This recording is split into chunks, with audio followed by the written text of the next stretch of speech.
Honorable Prime Minister.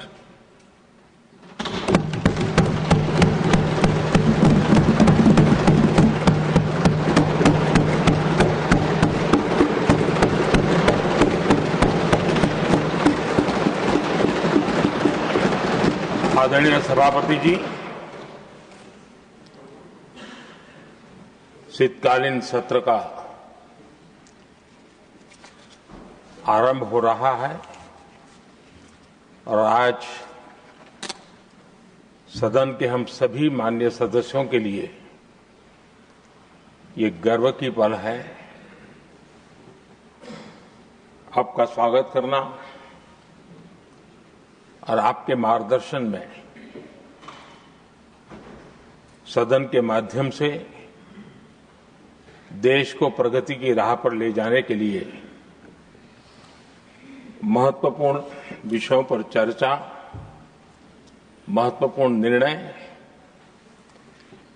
और उसमें आपका अमूल्य मार्गदर्शन एक बहुत बड़ा अवसर हम सबके लिए है।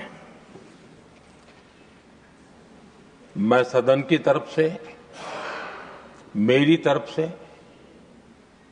आपको बहुत बहुत बधाई देता हूं, आपका अभिनंदन करता हूं और आपको शुभकामनाएं देता हूं। और मैं विश्वास भी कर देता हूं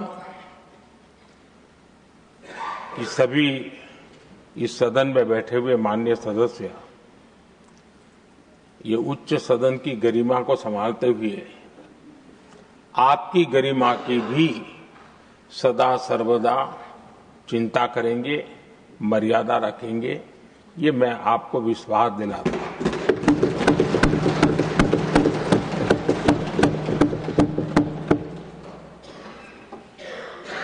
हमारे सभापति जी एक सामान्य परिवार से आ रहे हैं, किसान परिवार से निकले हैं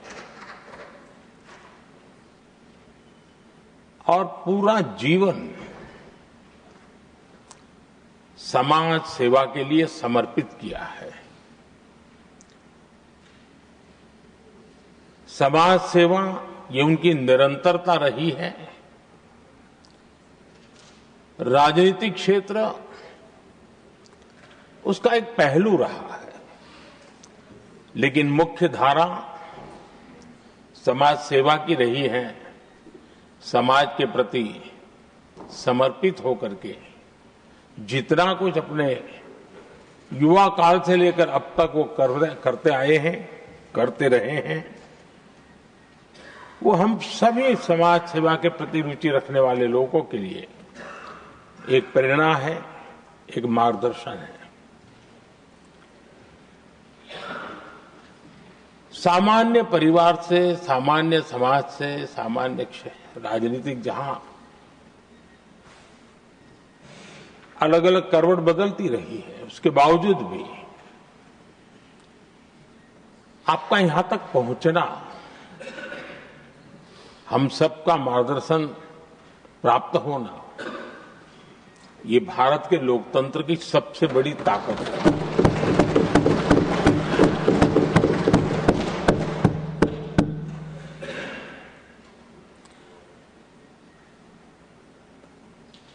ये मेरा सद्भाग्य रहा है कि मैं आपको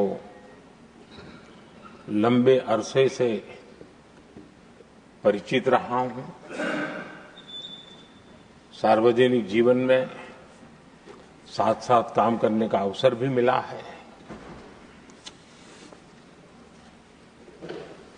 लेकिन प्रधानमंत्री के रूप में जब मुझे यहां दायित्व मिला और जब मैंने आपको अलग अलग जिम्मेवारियां में काम करते देखा, तो मेरे मन पर अतिशय सकारात्मक भाव जगना बहुत स्वाभाविक था। क्वायर बोर्ड के चेयरमैन के रूप में हिस्टोरिकली हाईएस्ट प्रॉफिट वाली इंस्टीट्यूशन में कन्वर्ट करना, यानी आपका किसी संस्था के प्रति समर्पण हो तो कितना विकास किया जा सकता है और कैसे दुनिया में उसकी एक पहचान बनाई जा सकती है, वो आपने करके दिखाया। आपको भारत के कई क्षेत्रों बहुत कम लोगों को ऐसा अवसर मिलता है।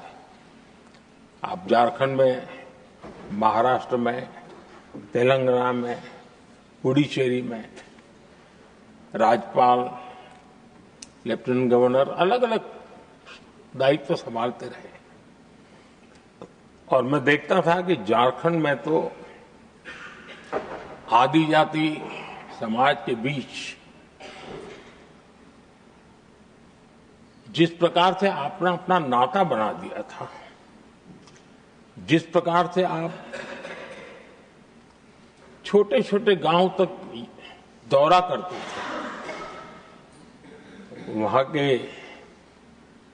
मुख्यमंत्री बड़े गर्व के साथ इन बातों का जब भी मिलते थे जिक्र करते थे।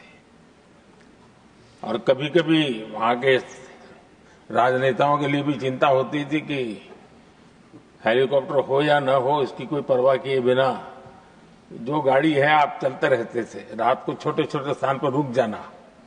ये जो आपने एक अपना सेवा भाव था, उसको राज्यपाल के पद पर रहते हुए भी जिस प्रकार से आपने उसको एक नई ऊंचाई दी, इससे हम भली भांति परिचित हैं। मैंने आपको एक कार्यकर्ता के रूप में देखा है,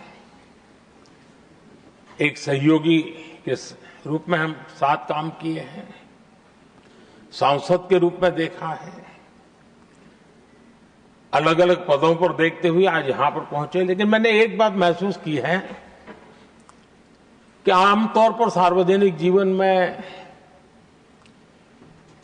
पद पर पहुंचने के बाद कभी लोग पद का भार अनुभव करते हैं और कभी कभी प्रोटोकॉल में दब जाते हैं। लेकिन मैंने देखा है कि आपको और प्रोटोकॉल का कोई नाता ही नहीं रहा है, आप प्रोटोकॉल के परे रहते हैं। और मैं समझता हूं सार्वजनिक जीवन में प्रोटोकॉल से मुक्त जीवन की एक ताकत होती है, और वो ताकत हम हमेशा आप में अनुभव करते रहे हैं, और ये हमारे लिए गर्व का विषय है। आदरणीय सभापति जी, आपके व्यक्तित्व में सेवा, समर्पण, संयम, इन सभी बातों से हम भली भांति परिचित हैं। वैसे आपका जन्म तो डॉलर सिटी में हुआ और उसकी एक अपनी पहचान है, लेकिन उसके बावजूद भी आपने अपनी सेवा का क्षेत्र अंत्योदय को चुना। आपने हमेशा एक डॉलर सिटी के भी उस तबके की चिंता की जो दबे, कुचले और कुछ वंचित परिवार थे, उनकी चिंता की। आदरणीय सभापति जी, मैं उन दो घटनाओं का जरूर जिक्र करना चाहता हूं जिसको कभी मैंने आपसे, आपके परिवारजनों से भी सुना है और जिसने आपके जीवन पर बड़ा प्रभाव पैदा किया है। बाल्यकाल में अविनाशी मंदिर के तालाब में आपका डूबने की संभावनाओं के बीच की अवस्था आपके लिए हमेशा रहा है कि मैं तो डूब रहा था, किसने बचाया, कैसे बचाया पता नहीं, मैं बच गया। और ईश्वर ने कुछ आप पर कृपा की, इस प्रकार का भाव आपके परिवार के लोग हमेशा बताते हैं। और दूसरा जो हम सब बहुत बारीकी से जानते हैं, जब कोयम्बतूर में लाल कृष्ण आडवाणी जी का यात्रा होने वाली थी, उसके कुछ समय पहले एक भयानक बम ब्लास्ट हुआ, शायद 60-70 लोग मारे गए। भयंकर बम ब्लास्ट था और उस समय आप बाल बाल बच गए थे। इन दोनों में जब आप ईश्वरीय शक्ति का संकेत देखते हुए अपने आप को समाज के प्रति, अधिक समर्पित भाव से काम करने की जो आपने वजह के रूप में उसको कन्वर्ट किया, ये अपने आप में एक सकारात्मक सोच से बना हुआ जीवन का प्रतिबिंब है। आदरणीय सभापति जी, जो एक बात मैं जानता नहीं था लेकिन अभी मुझे पता चला,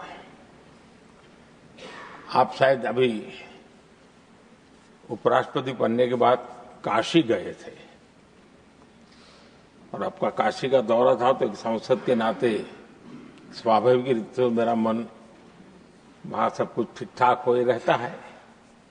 लेकिन आपने वहां एक बात बताई जो मैंने सुनी, मुझे मेरे लिए नई बात थी। आपने वहां कहा कि आप वैसे तो नॉनवेज के आदी थे, लेकिन जब पहली बार आप काशी गए थे जीवन में और काशी में पूजा वगैरह की, मां गंगा को अपने आशीर्वाद प्राप्त किया मां गंगा से, और पता नहीं आपके भीतर एक संकल्प जगा और उस दिन से आपने तय किया कि आप अब नॉनवेज नहीं खाएंगे। अब ये कोई न कोई सात्विक भाव, कोई नॉनवेज खाने वाले बुरे हैं ऐसा मैं नहीं कह रहा हूं, लेकिन आपके मन में काशी की धरती पर विचार आया, तो एक सांसद के नाते मेरे लिए भी एक स्मरण रखने वाली एक घटना के रूप में मैं उसको हमेशा याद रखूंगा। भीतर कोई न कोई आध्यात्मिक भाव जो इस प्रकार की दिशा में ले जाने की प्रेरणा देता है। आदरणीय सभापति जी, छात्र जीवन से आपकी नेतृत्व सामर्थ्य रहा है। आज राष्ट्रीय नेतृत्व की दिशा में आप हम सब का मार्गदर्शन करने के लिए यहां विराजमान है, यह हम सब के लिए गर्व का विषय है। आदरणीय सभापति जी, आप लोकतंत्र के रक्षक के रूप में अपनी जवानी में, युवा अवस्था में, जब किसी को भी सरल मार्ग से जाने का मन कर जाता है, आपने वो रास्ता नहीं चुना, आपने संघर्ष का रास्ता चुना। लोकतंत्र पर आए हुए संकट के सामने मुकाबला करने का रास्ता चुना और आपने आपातकाल में एक लोकतंत्र के सिपाही की तरह जिस प्रकार से लड़ाई लड़ी, शासनों की सीमाएं थी, मर्यादाएं थी, लेकिन जज्बा कुछ और ही था। और वह उस क्षेत्र के सभी, उस सब पीढ़ी के नौजवान आज भी इमरजेंसी के खिलाफ की आपकी जो लड़ाई थी, लोकतंत्र के लिए आपका संघर्ष था, उसमें आपने जन जागृति के जो विविध कार्यक्रमों को अपनाया था, लोगों को जिस प्रकार से आप प्रेरित करते थे, वे हमेशा हमेशा के लिए लोकतंत्र प्रेमियों के लिए एक प्रेरणा देने वाली घटना रही। आप एक अच्छे संगठक रहे हैं, मैं भली भांति जानता हूं। आपने संगठन में जो भी दायित्व संभालने का अवसर आया, आपने उस जिम्मेवारी को चार चांद लगा दिए, अपने परिश्रम से लगा दिए। आपने हमेशा सबको जोड़ने का प्रयास किया, नए विचारों को स्वीकार करने का प्रयास किया, नई पीढ़ी को अवसर देने का प्रयास किया। ये हमेशा संगठन में आपके कार्य की विशारत रही। कोयम्बतूर की जनता ने आपको सांसद के रूप में यहां सेवा करने के लिए भेजा और तब भी आपने सदन में रहते हुए हमेशा उस क्षेत्र के विकास के लिए अपनी बातों को बड़ी प्रमुखता से लोगों के सामने रखा, सदन के सामने रखा। ये आपका लंबा अनुभव सदन में सभापति के रूप में और राष्ट्र में उपराष्ट्रपति के रूप में बहुत ही प्रेरक रहेगा, हम सबको मार्गदर्शक रहेगा। और मुझे पूरा विश्वास है कि मेरी तरह इस सदन के सभी सदस्य इस गौरवपूर्ण पल को जिम्मेवारियों के साथ आगे बढ़ाएंगे। इसी भावना के साथ मेरी तरफ से, सदन की तरफ से आपको बहुत बहुत शुभकामनाएं देता हूं। Subscribe to One India and never miss an update. Download the One India app now.